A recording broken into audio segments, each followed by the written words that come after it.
जय माता दी मित्रों, हमारे YouTube चैनल में आपका हार्दिक स्वागत है। आज मैं आपको बताऊंगा कि स्वप्न में जो हमें मंत्र प्राप्त होते हैं वो हम कैसे प्राप्त कर सकते हैं। या फिर आपने भी देखा होगा या आपके साथ भी कभी ना कभी ऐसा हुआ होगा कि आपको स्वप्न में कुछ शब्द सुनाई देते हैं, कुछ शब्द दिखाई देते हैं। वो कोई मंत्र भी हो सकते हैं, बीज मंत्र भी हो सकते हैं, या किसी भी तरह की कोई ध्वनि या कोई शब्द भी हो सकता है। तो ऐसा कैसे होता है और ये किस बात का संकेत होता है, और जो हमें मंत्र प्राप्त होते हैं उन मंत्रों का जप हमको करना चाहिए या नहीं करना चाहिए। तो चलिए शुरू करते हैं। देखिए मित्रों, जब हम कोई भी साधना करते हैं या किसी भी मंत्र का जप करते हैं तो धीरे धीरे हमारी अवस्थाएं बदलती हैं। हमारे शरीर की 3 अवस्थाएं होती हैं। पहली होती है जागृत अवस्था। जिस अवस्था में मैं आपसे बात कर रहा हूँ, आपको बता रहा हूँ, ये है मेरी जागृत अवस्था।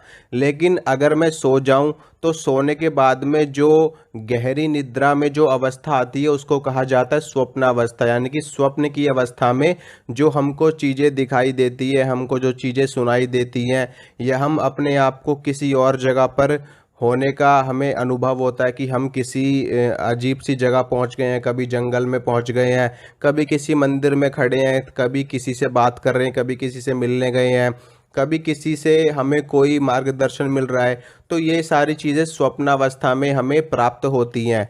लेकिन एक इससे भी ऊपर की स्टेज होती है, इससे भी ऊपर की एक अवस्था होती है जिसको कहा जाता है सुषुप्ता अवस्था। ये योग की अवस्था होती है। जो हमारा असली ध्यान है वो इसी अवस्था से शुरू होता है। आपने देखा होगा कि जो हमारे योगी साधु संत सन्यासी होते हैं वो गहरी योग साधनाएं करते हैं और ध्यान किया करते हैं।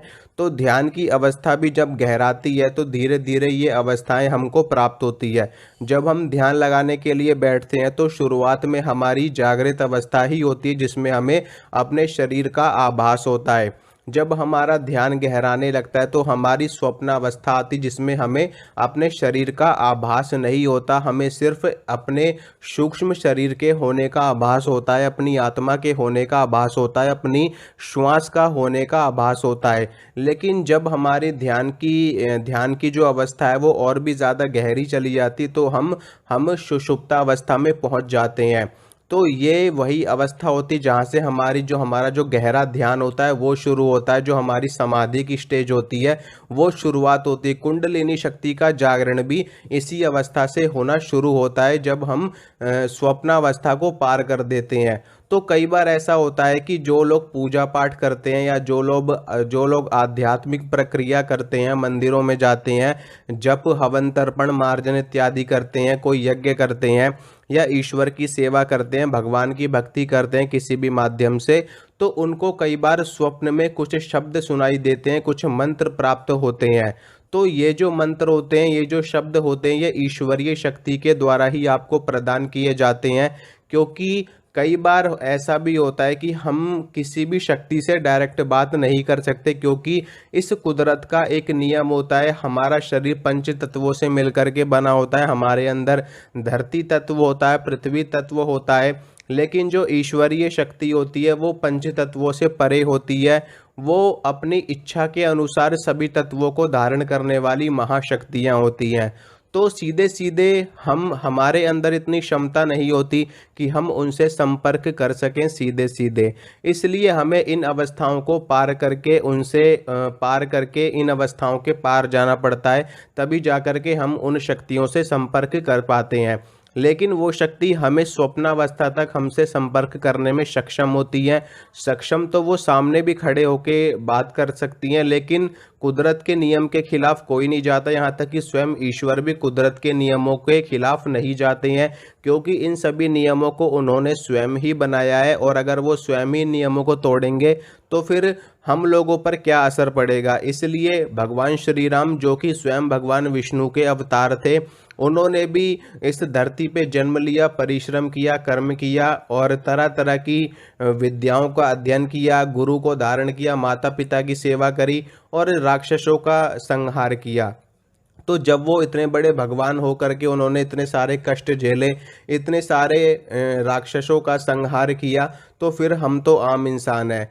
तो इसी में होता क्या है कि जब आपको स्वप्न में कोई मंत्र प्राप्त हो, मान लीजिए आपको कोई बीज मंत्र स्वप्न में प्राप्त हो रहा है, तो आपको निस्संदेह होकर के उस मंत्र का जप करना चाहिए, क्योंकि ये जो बीज मंत्र है ये आपके इष्ट देव के माध्यम से आपको प्राप्त हुआ, या जिस शक्ति की आप उपासना करते हो उन्होंने अपनी शक्ति से आपको ये मंत्र प्रदान किया है, और वो आपको ये बताना चाहते हैं कि आपकी जो अगली साधना है वो इसी मंत्र से शुरू होने वाली है। और बहुत से साधक ऐसे हैं, बहुत से योगी ऐसे हैं जो सुषुप्तावस्था में जा करके देवी देवताओं से डायरेक्ट मार्गदर्शन प्राप्त करते हैं, लेकिन जो आम जनमानस होते हैं, आम सामान्य साधारण लोग होते हैं, उनको स्वप्नावस्था में ही मंत्र प्राप्त हो जाते, क्योंकि वो इतना योग और तप नहीं करते कि वो उस अवस्था तक जा सके। तो कहने का आशय यही है कि अगर आपको भी स्वप्न में कोई मंत्र या कोई शब्द या कोई ध्वनि सुनाई देती है, या आपको लगता है कि कोई शक्ति हमारा मार्गदर्शन कर रही है, हमें कोई मंत्र प्रदान कर रही है, या फिर अगर आप किसी भी देवी या किसी भी देवता से मंत्र लेना चाहते हैं स्वप्न के माध्यम से, तो भी आप ये विधि कर सकते हो। एक मैं प्रयोग आपको बताता हूँ। अगर आप किसी भी देवी या किसी भी देवता से मार्गदर्शन लेना चाहते हैं सपने में, या आपको कोई मंत्र ना प्राप्त हो रहा हो, या आपको कोई बताने वाला भी ना हो, तो आप डायरेक्ट उनसे भी संपर्क कर सकते हैं और स्वप्न में आपको वो मंत्र प्राप्त हो जाएगा। इसके लिए आपको एक प्रयोग करना है। प्रयोग क्या है वो मैं आपको बताता हूँ। ये जो प्रयोग है ये सिर्फ और सिर्फ पूर्णिमा के दिन किया जाता है, यानी कि जिस दिन पूरा चांद होता है, जिस दिन पूर्णमासी होती है, पूर्णिमा तिथि होती है, उसी दिन ये प्रयोग किया जाता है, और रात्रि काल में ये प्रयोग किया जाता है सोने से पहले।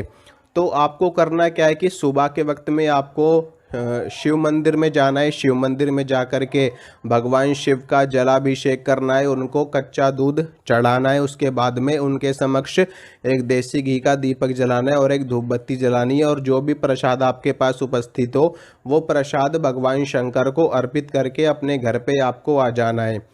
उसके बाद में रात्रि काल में आपको क्या करना है कि जब आप सोने के लिए जाओगे तो उससे पहले आपको एक जल का लोटा लेना है, उसमें शुद्ध जल भर लेना है, और उसमें थोड़ा सा 2-4 बूंदे गंगा जल की डाल लेनी है। आपको थोड़ी सी हल्दी डाल लेनी है, थोड़ी सी रोली डाल लेनी है, 2 सुपारी डाल लेनी है, और 1 रुपये का सिक्का आपको डाल लेना है। उसके बाद में जिस भी देवी या जिस भी देवता का आवाहन आप करना चाहते हैं उनका आवाहन आपको करना है, उनसे प्रार्थना करनी है, और जो भी आपको जानकारी उनसे लेनी है, मान लीजिए आपको कोई मंत्र उनसे लेना है दीक्षा के तौर पे, या फिर आपको साधना करनी है, या फिर आपको कोई चीज़ समझ में ना आ रही हो, तो आप उनसे मंत्र प्राप्त कर सकते हैं अपनी आगे की साधना के लिए। तो उनसे प्रार्थना करनी है, जो भी आपके देवता है, मान लीजिए भगवान नारायण से आपको बात करनी है, तो आपको उनसे प्रार्थना करनी है, हे भगवान नारायण, मैं आपका दास हूँ, आपका सेवक हूँ, और मैं आपसे मार्गदर्शन लेना चाहता हूँ, और मैं आगे कोई साधना करना चाहता हूँ या मंत्र का अनुष्ठान करना चाहता हूँ।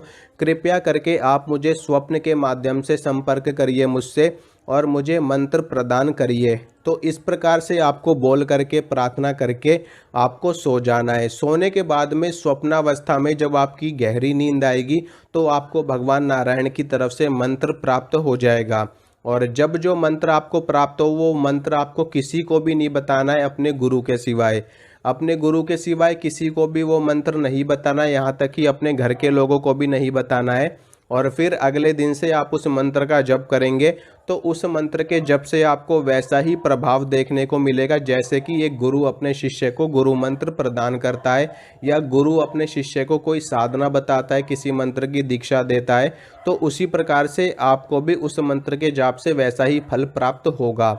तो इस प्रकार से आप सपने में मंत्र को प्राप्त कर सकते हो, या आपको भी कोई मंत्र प्राप्त होता रहता है तो उन मंत्रों का जप करके आप सिद्धि प्राप्त कर सकते हो। क्योंकि इस ब्रह्मांड में बहुत सारे मंत्र गुंजायमान होते हैं, ठीक है, वो ध्वनि के रूप में विद्यमान है।